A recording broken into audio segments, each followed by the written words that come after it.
दोस्तों, इंडिगो का संकट अभी टला नहीं है और जिस तरह से लोग परेशान हो रहे हैं, रो रहे हैं, बिलख रहे हैं, वो तस्वीरें देखकर हर किसी का दिल पसीजा जा रहा है और अब तो हद पार हो गई है।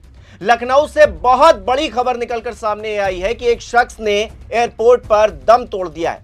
फ्लाइट का इंतजार करते करते वो इस दुनिया से रुखसत हो गया है और इसमें भी सबसे बड़ी लापरवाही एयरपोर्ट प्रशासन की निकलकर सामने आ रही है, जिसने सही वक्त पर सही इलाज दिया होता तो शायद दो बच्चों का वो पिता आज जिंदा होता। नमस्कार, मेरा नाम हिमांशु मिश्रा है। आप देख रहे हैं 4 PM न्यूज नेटवर्क।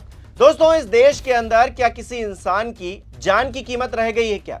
वैसे तो हम बड़ी देशभक्ति की बातें करते हैं, जय श्री राम का नारा लगाते हैं, राम राज्य होने का दावा करते हैं, लेकिन एक शख्स की मौत लापरवाही के चलते हो जाती है। और किसकी लापरवाही और क्यों, इस पर किसी को जवाबदेह नहीं बनाया जाना चाहिए। खबर क्या है पहले वो देखिए। भारत समाचार की एक खबर है, लिखा है लखनऊ फाइनेंस एग्जीक्यूटिव की तबीयत बिगड़ी, फ्लाइट के इंतजार के दौरान बिगड़ी तबीयत, एम्बुलेंस से लोक बंधु अस्पताल ले जाया गया, डॉक्टरों ने व्यक्ति को मृत घोषित किया, लगातार उड़ानें रद्द होने से बड़ी मुश्किलें, 46 साल के कानपुर के अनूप पांडे की मौत, पोस्टमार्टम के बाद शव परिजनों को सौंप दिया गया।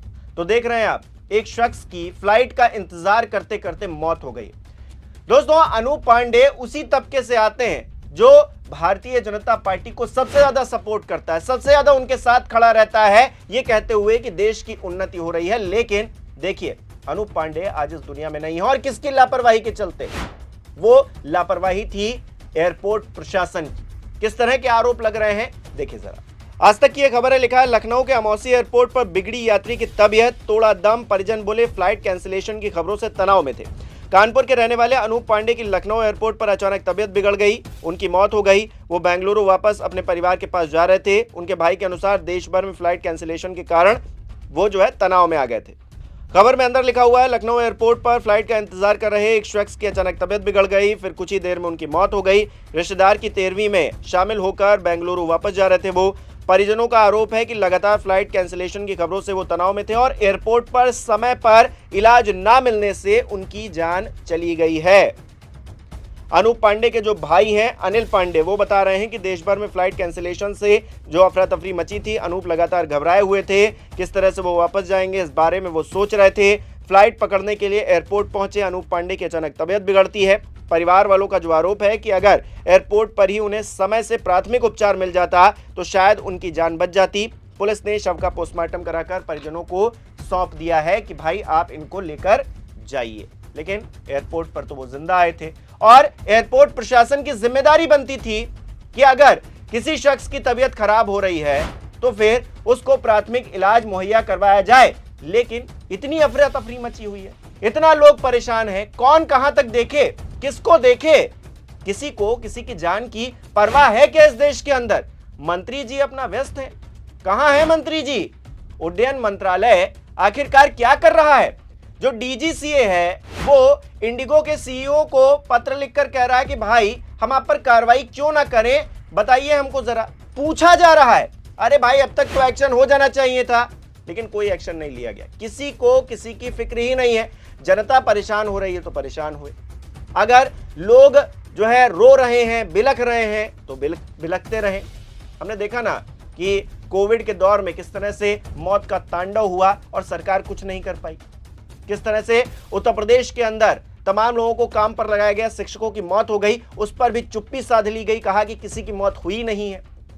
इसी तरीके से नोटबंदी में कितने लोग चले गए लाइनों में खड़े खड़े, क्या किसी ने जिम्मेदारी ली? इस देश के अंदर कोई जिम्मेदारी लेना ही नहीं चाहता है और यही वजह है कि अनूप पांडे आज इस दुनिया में नहीं। क्योंकि अगर जिम्मेदारी तय होती तो शायद उस शख्स का कोई ध्यान रख लेता, शायद उस शख्स को कोई प्राथमिक इलाज मुहैया करवा देता एयरपोर्ट पर, तो उसकी जान बच जाती। लेकिन यहां किसी को किसी की पड़ी ही नहीं है। सोचिए उस परिवार में आज के दिन क्या बीत रही होगी। दो छोटे छोटे बच्चे, नाबालिग हैं वो। एक बच्चा 10वीं क्लास में है, एक बच्ची 11वीं क्लास में है। सोचिए उनके अभी पढ़ने लिखने की उम्र है और उनके सर से बाप का साया हट गया। और वो शख्स इतना परेशान हो रहा था, कोई उसको सांत्वना देने वाला नहीं था। और सांत्वना देगा कौन? असल में जिनको सांत्वना देनी चाहिए थी वो तो अपनी मस्ती में झूम रहे हैं, सत्ता के नशे में मदहोश हैं वो लोग। तो ऐसे में सांत्वना देता कौन? और एयरपोर्ट की क्या बात कीजिएगा, एयरपोर्ट तो आपने अडानी जी के हाथ में दे दिया है। अब अडानी जी जो है उस एयरपोर्ट का संचालन कर रहे हैं और अडानी जी किसी चीज के लिए जिम्मेदार तो होते नहीं है।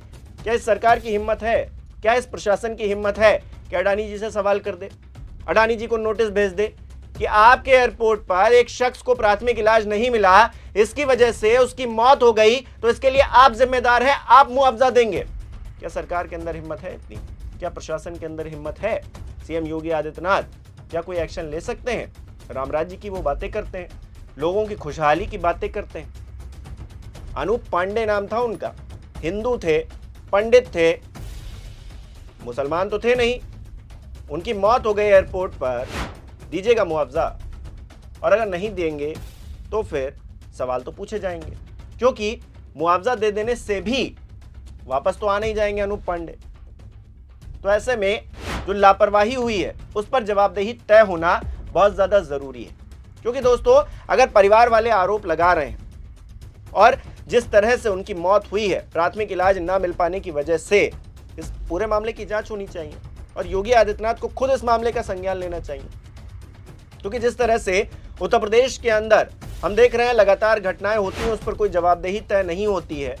अभी हमने देखा ना, उन्नाव के अंदर एक बेटी के साथ छेड़खानी करने वाला शख्स, उसके साथ में पुलिस खड़ी हो गई और बैड टच का वो मामला था, उसमें जो पीड़ित थे वो दरोगा साहब, वो उल्टा उन्हीं को मार रहे हैं, पीट रहे हैं। सोचिए, इस तरह के तो हालात है उत्तर प्रदेश के अंदर, पुलिस किस तरह से निरंकुश हो गई है। तो ऐसे में जवाबदेही तो किसी की बनती नहीं, लेकिन हम सवाल पूछेंगे और ये जो मौत हुई है इसकी जिम्मेदार सीधे तौर पर सरकार है, प्रशासन है, एयरपोर्ट अथॉरिटी है, और इनको जवाब देना ही पड़ेगा।